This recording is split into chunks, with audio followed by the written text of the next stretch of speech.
Well, there is a big new wall that is being built on the border to stop illegal immigrants from entering a country. Really? But it is not where you might think. The UK now announcing a plan to build a wall to stop migrants from sneaking into Britain from France. So could this actually be a big told you so moment for Donald Trump? Here to discuss is former strategy director to British Prime Minister David Cameron and the Crowdpac CEO, Steve Hilton. Good to have you, Steve. Great to be here. Okay, so when Donald Trump says, hey, we're going to build a wall, Mexico's going to pay for it, some people say he's crazy, you can't build a wall. But now Great Britain's talking about it, and what's the reaction?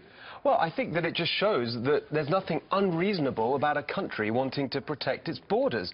And when, as you say, when you hear people, critics of Trump, talking about his plan, it's as if he's talking about building a wall on the moon or something. And this plan in the UK shows that countries have a perfectly good right and responsibility to decide who comes into their country and to protect their borders. And I think if the UK's doing it, it shows that the US should do it, and other countries too. And I just don't understand. I think it really shows actually why so many of the things that Trump says seem so strange and crazy to people, because we've got so used to government being incompetent and useless and not getting things done, that when he talks about getting things done in a plain and simple way, people just can't cope with it. You know, the president built a wall around the White House.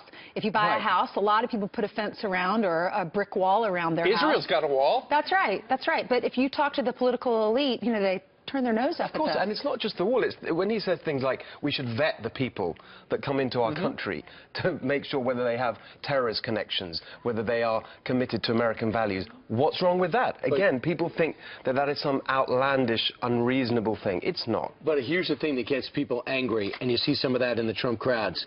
Not only do people disagree with you, they call you names, xenophobic, you're not tolerant, or in our case, if you want to build a wall at the southern border, you don't like Hispanic people, and people just sit there and they simmer. Donald Trump walks out and they cheer. And that, I think there's a linkage there. Exactly, and I think that there's no contradiction, actually, between being an open and welcoming country to people who can come here and contribute to our economy and our society, as well as protecting our borders and making sure that the kind of people we don't want in America don't get in.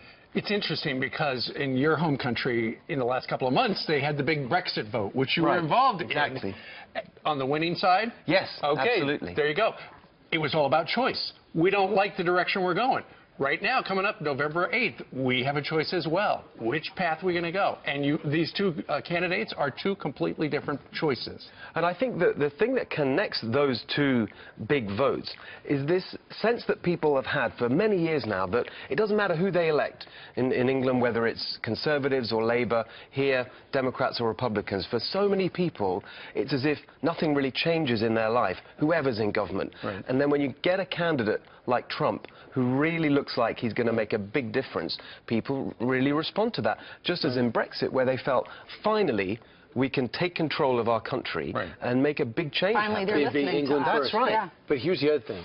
You're stupid if you vote for Brexit, you're naive, and you're dumb if you vote for Trump. They said the same detached. thing. They said you're racist, you're xenophobic, you want to kind of put up the walls to your country and not be welcoming to anyone at all. And that's not what that was about, and that's not what it's about here. And I think that people are going to be really surprised when they see the outcome, just as they were in the case of Brexit. You're predicting Trump's going to win? Well, I think it's already, we can see from the polls, it's so much closer than people predicted even a few weeks ago.